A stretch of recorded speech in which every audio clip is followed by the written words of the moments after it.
Good morning, social studies teachers and stakeholders, and welcome to our first professional development video focusing on performance tasks. What are performance tasks and how are they different from those old school projects we've been doing for many years now? To start off this, I'd like to just talk a little bit about the philosophy of it. By using one of the examples that I've used with several people before, that of Basket Weaving 101. Now, of course, we don't offer this course, but as an example, what we're currently doing is if a student is learning how to weave a basket, they will come in, we'll give them a textbook and a packet of work, and they'll take that home and they'll work on that. Of course, we didn't give them any basket weaving materials when we did this.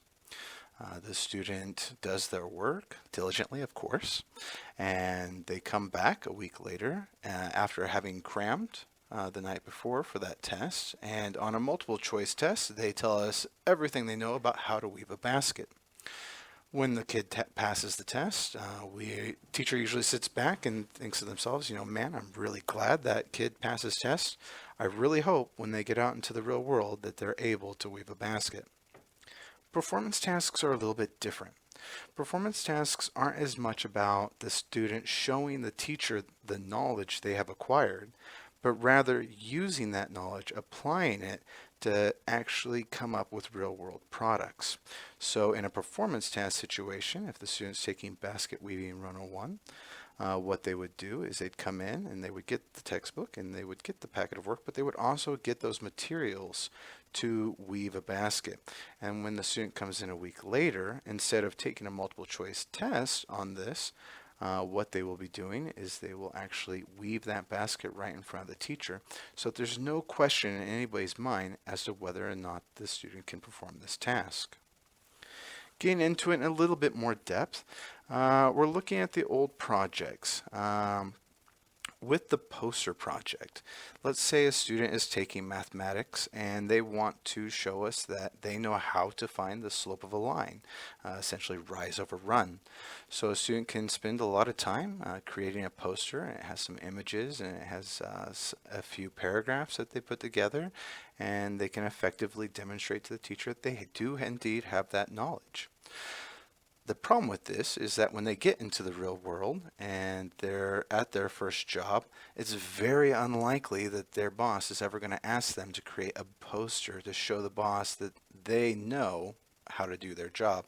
Rather, the boss is going to want them to perform the tasks that they know how to do.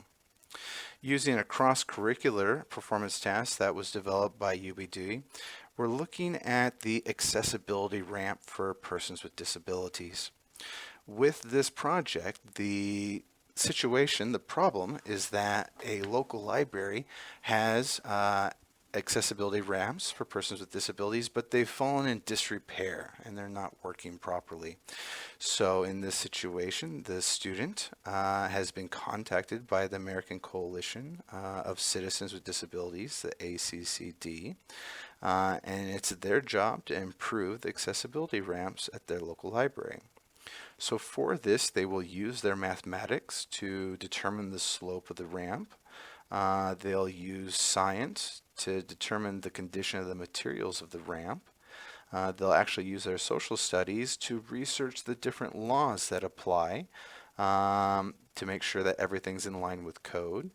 And then ultimately they would use their English or their ELA skills to write a letter to the head librarian, to letting them know about the problem and requesting that they address it. To truly make this task authentic, what you would have to do is when they're completed with that letter, if there really was a library that had this problem, they would then send that letter into them, and that would make it a real-world authentic performance task. One of the ways we've tried to unlock performance tasks for our students is by using the GRASS model. What is the GRASS model? The GRASS model is an acronym. It stands for Goal, Role, Audience, Situation, Product, and Standard.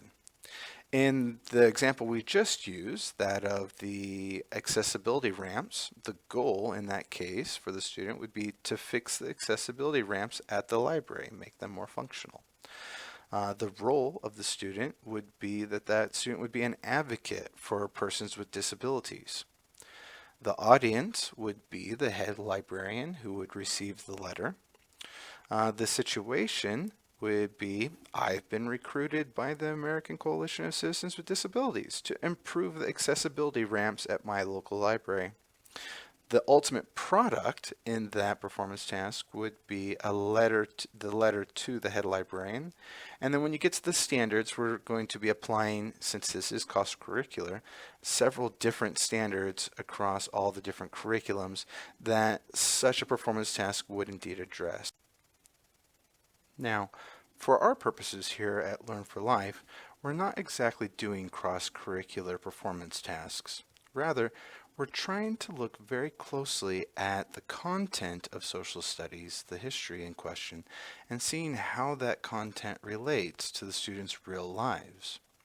We've rearranged the GRASPS questions into a format that should help students in their generation of these GRASPs. You can find that on the last page of all the Learning Event packets. We start with the standard, actually. And what we're using here are the transfer goals, which the curriculum team and myself generated. And those transfer goals are specifically designed to take content knowledge and apply it to the real world today. For the situation, the students themselves will be generating those situations, often with help, I'm sure. And to really get into the situation, students are going to want to look at either current events or possibly enduring issues. When we get into the possible roles that a student can take on, there are many, many different roles that a student can use for their performance tasks. Some possible roles are a musician, who has possibly been hired by an organization, a company, a nonprofit group. Students can be a researcher. Students can be a lawyer working for either the defense or the prosecution in any given case. Students could be an actor doing a TV spot. Students could simply be a concerned citizen who wants to persuade their audience in one direction or another. The students could possibly be a lobbyist who have been hired by certain groups. The student could be a novelist or a web designer or perhaps a comic book artist. As a final last resort, you could even frame a GRASP scenario which would have the student as a teacher themselves or possibly even a student. Some of the possible audiences for these GRASP situations could be simply the general public. That would go well with making a commercial or a music video. News articles and blogs would all address an audience of the general public. Other possible audiences might be a jury. It could be the CEO of a company for which the role of the student is they work in that company. It could even be the President of the United States himself or herself. When we get into the goal, as teachers, we typically often think of goals as being what the student's trying to learn. It's more focused upon what our goal is for them. When we get to the GRASP model, though, goal takes on a different flavor. We really are having the students think about their goal within this situation. The goal is specific to the task, the performance task itself. And when it comes down to the product, there are many, many, many different types of products a student could make. When we look at the performance task instruction guides, those little brochures which we've developed for you, those are meant to really address the product. How will a student make 5 different types of products specifically?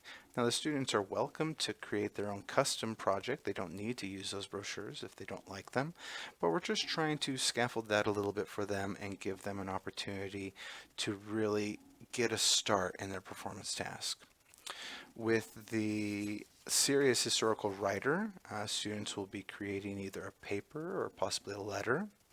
With the epic historical rapper, we have students creating a rap song or any other genre of music song. With the orator, inspiring historical orator, the student would be creating a speech or possibly opening and closing arguments as a lawyer.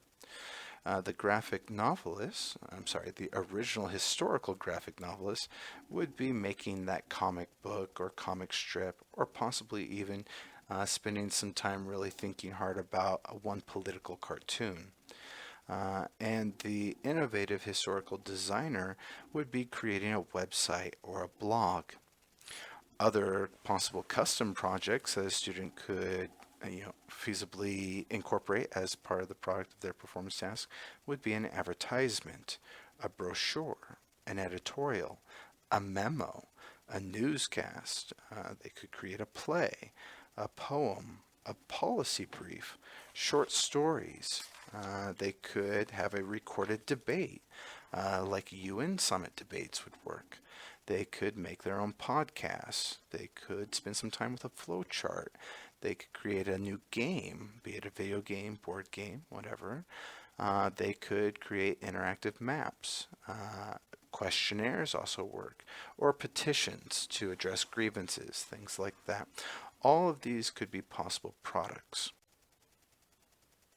Now that we have a little bit better idea of how the GRASS model works and how it can work for students, we wanted to take a quick look at a performance task GRASS, which you might actually see from a student. An example.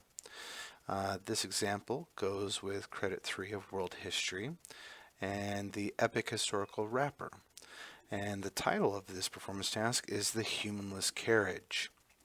So when we look at the standard for World History Credit 3, we see that students will be able to independently use their learning to apply their understandings of the Industrial Revolution to evaluate the effects of new innovations on politics, economics, and society. When you create the situation, or I should say when the student creates the situation, they always need to keep that transfer in mind and be pulling things which will go directly to that. In this case, for the humanless carriage, which would be an automated car that drives without human intervention, the situation we have down is that Ford Motor Company has decided to release fully automated cars which are driven by computers instead of humans.